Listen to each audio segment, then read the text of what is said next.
But Billy, thanks for your time, man. Again, I'm trying to connect with some people and humanize some people. Nice. But tell me a bit about yourself. Where were you born and raised? I was born in the Middle Rockies up in Colorado, so I was born a mile high. And I don't remember it so much because my parents moved back to Texas, where I was raised in Dallas, which is the heart of Texas. That's the Lone Star. No, but then I was raised there, and I moved here when I was a young adult, and had a baby and got into a band, and that's that. Well, tell me about your home life in Texas. Do you have brothers, sisters? I had two older brothers. One's deceased now, and the other one's in LA. And what was home life like growing up with all the boys hanging out? Well, yeah, my mom was the only girl in the family, so there was a lot of cussing. She quit with the official wait till your dad gets home and spanks you thing, because we got too big to hurt, so she would just grab something and throw it at us and smack us. It was loud love, but she loved me incredibly. I was unconditionally loved. So good. What'd you guys do for fun growing up? Motocross. Oh yeah, nice. Tell me more. Well, my brother was he was active in the series standings and stuff, the points. And twice when we went to nationals, which was the Supercross that was right when the auditoriums started the dome races. Yeah. So in the 80s. Yeah. We got to usher in that whole scene because my brother was good enough to have gone pro, but both times of the qualifiers at the finals, which if he would have won an 80cc, he missed. Guy wiped out, crashed into him, and he flew off the bridge. Anyway, he didn't win that one, but he should have easily. Then the second one in the 250 class. Oh, so he got up to 250 class. Yeah. Nice. We did. That's literally every Sunday we were in the dirt. Look, I think his girlfriend likes me. Here, let's take a moment to show what we're looking at here. We have some visitors. Yeah. I told you to come without your boyfriend. You know, they mate for life. These guys. All right. You want to go out? And I always hit on the females when I see a couple like that because they mate for life. Right? Yeah. Is that what you're looking for? Mate for life or what? Well, no, it'd be interesting if I could talk her into coming with me and leaving him. Because he's the ugly one, right? Yeah, she's the pretty one. Well, the male is the one with the green neck. Right. Yeah. They're beautiful amongst all of the animal kingdom, right? That's right. Yeah, that's right. Anyways. Yeah, so we got to go to the Supercross, and both times, if he would have, the second time, if he would have won that one at the finals, then the next year, when he got placed on his plates, I think he would have carried the number one plate. Yeah. All through the year. Gotcha. And then if he won again that year after that, he'd go project and then factory. Yeah, that's the. And then you rode too, I assume? I learned everything I knew from him. Right. I could beat anybody at in any sand lot, backwood motocross track or anything. I was a trail rider. And when I started to get into it, actually getting into the racing part, my dad ran out of money for that. He was in real estate, and in the 80s in Dallas, it crashed and he crashed with it. Right. And so I just I didn't get a chance to race, but that's the one thing that I would have been exceptional at. You would have, if that wouldn't have happened, you would have kept going in that direction. Absolutely. Okay. I would have, I could have been the best at that because it's the one thing I did start when I was 4 or 5 years old at an Indian 20. It was about this big. Yellow tank with the red Indian on the side. It was so cool when you're 5 years old. Oh, it's amazing. Yeah. It's amazing. Well, tell me about high school. What you were, I assume, riding dirt bikes and all that stuff in high school in Texas. Yeah. And when you get out of high school, where does life take you? I moved out when I was 18 and into a relationship with a girl, and we got an apartment because I knew the manager of the apartment complex I was already living in, and they were building a new one. So they offered her a job, and she took it, and then we got free rent. So it was like, Can't beat that. yeah. And Dallas is not like, it's not like this place. There's limited options, but on those options there's a lot of exploit. Like you can do a lot as long as you look like you've got money. You know, you don't necessarily have to have money, but you have to look like you do, and if you can kind of maintain that ethic, you can do pretty good. I myself, I was glad that I made it here and was introduced to the drums, which my oldest brother was a drummer for a punk band called the Gun Club and the Bags, LA bands. Gotcha. But so I kind of had lineage. I was able to get into the scene, although I was 5 years late on everything. It's okay. I was still able to get into it because of the lineage. I felt like I had punk rock, You had some roots. punk rock. You have some cred. You had some street cred, man. Yeah, like real punk rock lineage. Yeah. But I never used his name or the band unless I was in a conversation just casually. But I used it once or twice, and it worked. A little bit of, okay, instead of. Right. Well, so in your 20s, you're still in Dallas, hanging out? Well, yeah. I moved here in 91. Oh yeah, early. Yeah. So why did you choose Seattle? I didn't necessarily choose Seattle, but my best friend, previous to me coming here, stayed with me for a couple months, and his mom was from here, but his dad had set up shop down there and was doing good. He was his dad kept his money and made more, and so he was sticking it out after his dad moved up here too, and then he took off and came here, and then called me one spring, and we were golfing buddies. So he said he was working at a golf course out on the peninsula. Said if I could make it out, he'd put me to work for the summer, which I did. I made it out. I left a bad relationship, one of the live-in relationships that just was bad, Been there, yeah. We've all been there. Yeah. Plus, and by then I knew all four corners of Dallas-Fort Worth. I was You're done. proficient at every level, but not very good at pretending. It's a lot like LA in some ways, where you just sometimes it might not be the truth, but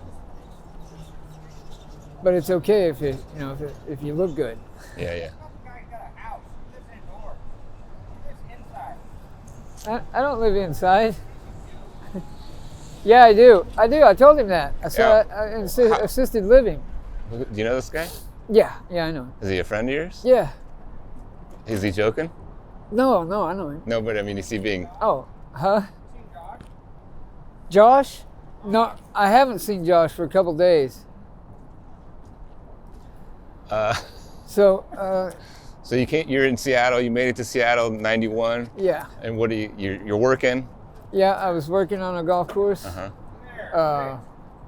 out on the peninsula, which was basically working in the rainforest, which was a big change from working, and being in Dallas. It was Yeah.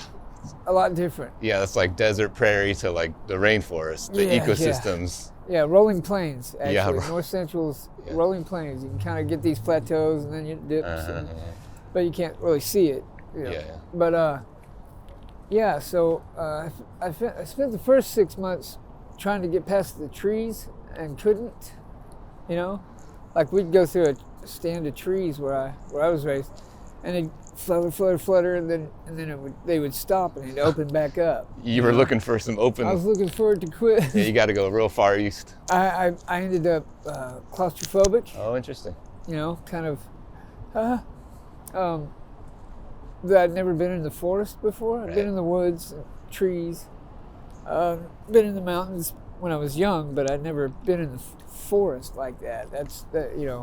So I just acclimated to that after I realized I wasn't going to be able to have it acclimate to me, right? I mean, that's a good lesson. Just if you want to move here, you have to acclimate to the environment. Yeah. Which means let go of everything that you got and pay attention, real close attention to what's around you, and every option's there, every avenue, and to every. I mean, you can follow it as far as you.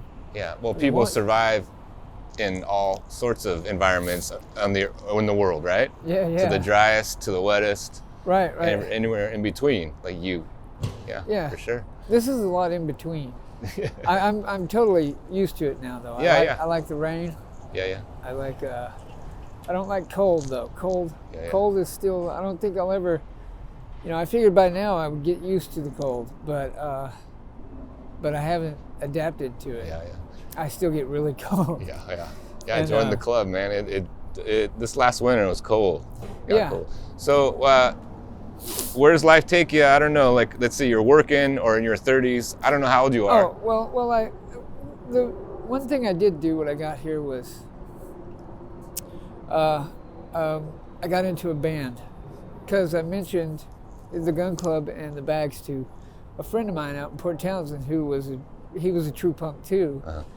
And he was like, hey, I got these drums and I make these songs. And so we started doing that. We worked together on the golf course, and we started doing that, and that was me finding my calling.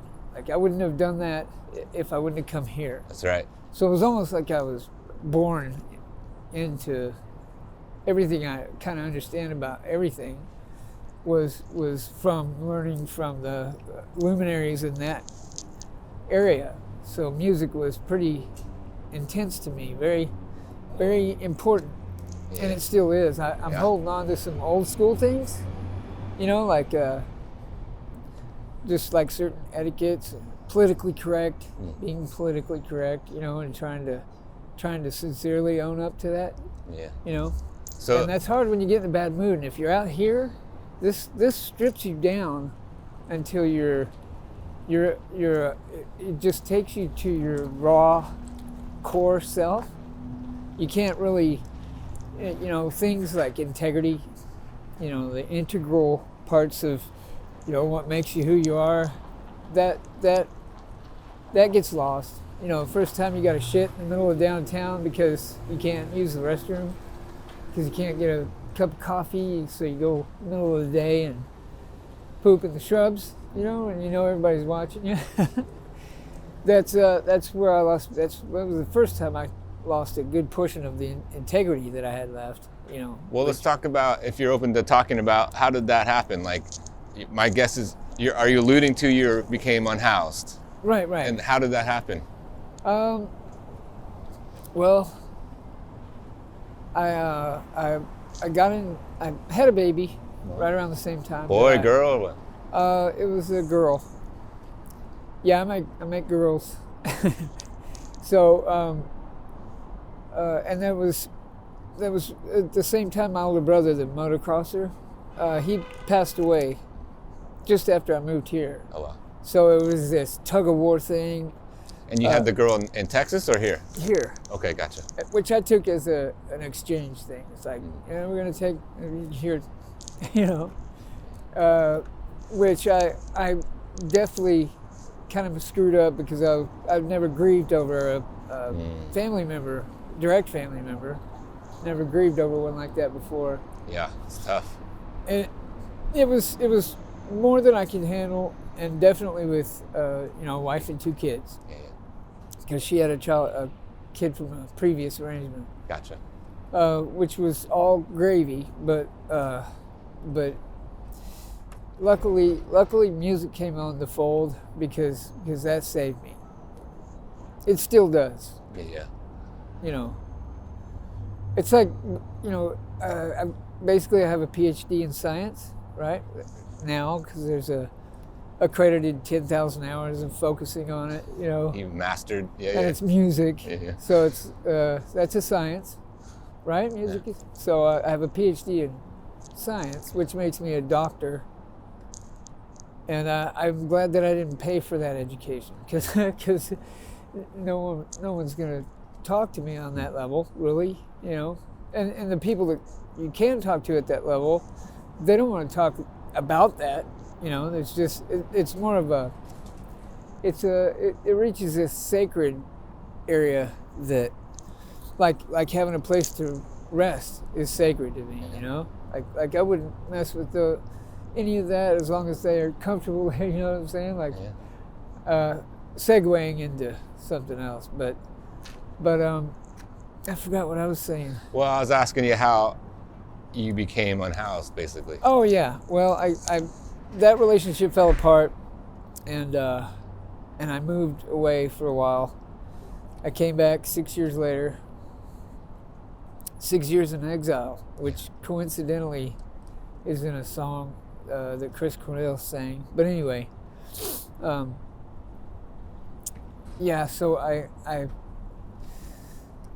I moved back here from moving away from Dallas. Gotcha.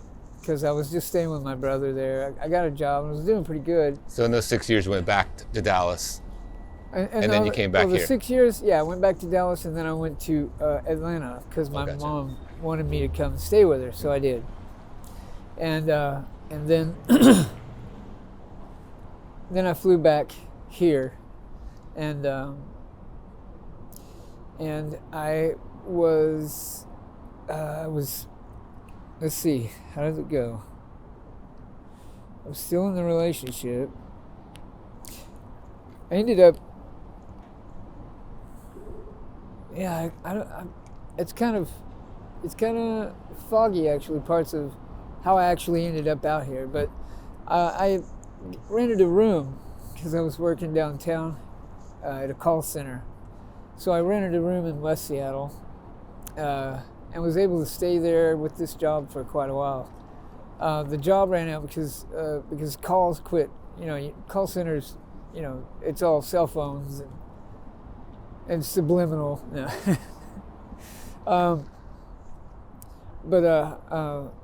So I did that until the calls quit coming, and then when I quit that job, I just kind of I met a girl, and we hung out, and the relationship fell apart. And when it did, I just let it go. I let it go because she was obviously on a crash course to hit rock bottom, but I also knew enough about her to know that she wasn't going to hit a rock bottom. She was going to hit rock bottom up here somewhere. When you hit rock bottom and you bounce, you've hit rock bottom. But anyway. So I kind of wrote out the rest of my lease with her, and then when I lost my place, we kind of split up, and it was kind of, and that was all right with me because I just took off. And is that when you became unhoused? Like when you left that relationship, you just hit the streets? Yeah. Where'd you go? I went to Capitol Hill. Gotcha. for the most part. I've lived in just about every downtown neighborhood, like all of them. For some of them, maybe 2 or 3 days, or 5 days, a week, or something. Yeah. Sometimes I would stay in certain areas for longer. Yeah. But from here to West Seattle and back, I've lived in every downtown. Now, like, how long was that run? Like, was it years? I only lasted about 2 years. I lasted 2 years, and I literally wouldn't have lasted too much longer. I mean, I would have, but I also knew that Seattle had been deliberating over how to shelter homeless people for 4 or 5 years before they started building the assisted living buildings like I'm in, which is the policy initially was, once you get your housing, you're there until you can get a better position or something, get a leg up, and that if they kicked people out into the street from there, that would sort of negate the whole purpose. Sure. So I'm still there. Well, so how did you get there? I mean, you were unhoused, and did someone offer that to you? Well, I had a medical issue come up, and quickly after that, a REACH representative who quit right after she helped me, but I had a REACH representative came and helped me, and she got me fast tracked into the housing over here, which I watched them break dirt for that, and they did the ribbon cutting thing. You were one of the first ones then. Well, in there. I knew that Seattle had come to that right.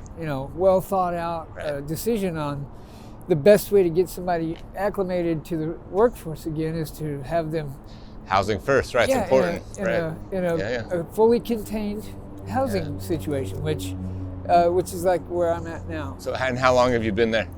I've been there for the better part of 10 years now. A decade. Yeah. Wow. Yeah. Fantastic. And I'm looking to maybe relocate somehow. The trust fund might come through. You were joking about that earlier. Tell me more. Well, I don't know. I don't know anything about a trust fund, but there very well could be, Well, let's see. Your brother's still. One of your brothers is still alive. Your folks still around? No, my mom just passed away. Within the last year or so. I'm sorry to hear. Yeah. So, it's. When my brother passed away, and I had the daughter, that was a lot of emotional newness, a lot of new emotions and spikes of that behavior's never been there before, which I was young enough and inspired enough by the music, to be pretty much able to get through that. Somewhat. Yeah. Music definitely can be incredibly therapeutic in expression and just the whole thing, the rhythm, everything. Yeah, I get that. Therapeutic is for sure, especially playing drums. Yeah. Yeah, because it's like it's like this visceral movement. There's a lot of sweating, and it's good therapy. Yeah, totally. Once you get to a certain level. We're playing all the time.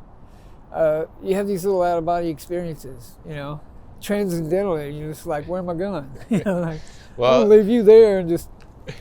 Are you in contact with your daughter?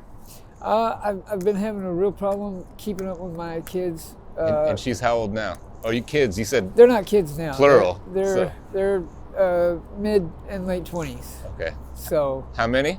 2. Okay. 2 different parents, 2 different moms, same dad. Yeah. Which is you. Glamorous. And where are they? Fabulous father, huh? Where are they? Well, I think my youngest is she's a traveler, so she could be anywhere at any given time. She's gone from here to East Coast and back, and everywhere in between. And she set up shop where she was born, which is in Texas. Okay. And recently, you know, I kind of put out a call to, you know, I wanted to see her or whatever, but I haven't had any correspondence with her that would suggest she's here or has been here, you know. So it's like she's a total mystery. They're both very, very smart. She didn't reciprocate your call that you put out? Not in the traditional sense, no. Okay. And you know, in the non-traditional sense of things, or conventional bindings of communication, we're not so much only in that ability to keep in touch with each other. I think there's another step in communication that we're able to. Okay, gotcha. So and with both of them, and I'm the baby. The new generations they're smart, and they're also very organically with it. Yeah. Yeah, you know, you might think they're all on their computers, you know, and they never go outside, and they don't know what dirt on their knees are, but they do. You know, there's nothing different about being a kid now as there was then. Well, let's see. I'm gonna politely maybe disagree. Yeah. I got two daughters, 8 and 10. Oh yeah. Well, I don't know. I guess that's not such a black and white question. You're right. There's some similarities for sure. Yeah. But the technology piece is much different than when I was a child. It's absolutely. They all they know is the video World games. Wide Web. Right, but the video games were way different. Yeah. Atari, when I was growing up, Atari just came out. Yeah. And now you look at the video games and you're like, what the? Do you remember the little handheld football game that was just blips? That's right, the green. We got that for Christmas once. I Right. didn't let it go. Yeah. For months. You know? Oh yeah, man. We had Pong growing up. Yeah. So, tell me, were you play any successful, quote unquote, successful bands? You know, when you were playing drums. Very successful, but not famous or. Right. We didn't make a lot of money. We were able to help innovate a lot of broadcasting. Yeah. Things that weren't like mobile radio setups. You know, the radio station can go set up anywhere now. Yeah, that's right. It wasn't so much like that. Record any records? We recorded a lot, but nothing official. Or I would say go get the album or whatever, the CD. It never got to that point with us. I think we were just more into the live experience, you know, as best we could pull it off, which we held down the kids at Peninsula. Yeah, right on, man. For a couple of years. Yeah. Good. You know. Billy, is there anything that you would want to say to the people of Seattle? I just want to say thank you. That's all. For what? Just for loving me so much. You know, and I apologize for taking so long to figure that out. And I do my best to help people see that aren't quite able to see that they've got more love around them than not, you know. But in some situations, you know, you don't see the world like that. So it's, you know, it's a very contagious effect either way too. Like if it's not more convincing that there is more love around you and people care about you more than you know, even if you're from somewhere else, you know, it doesn't take much for you to sparkle out to every shore, you know, and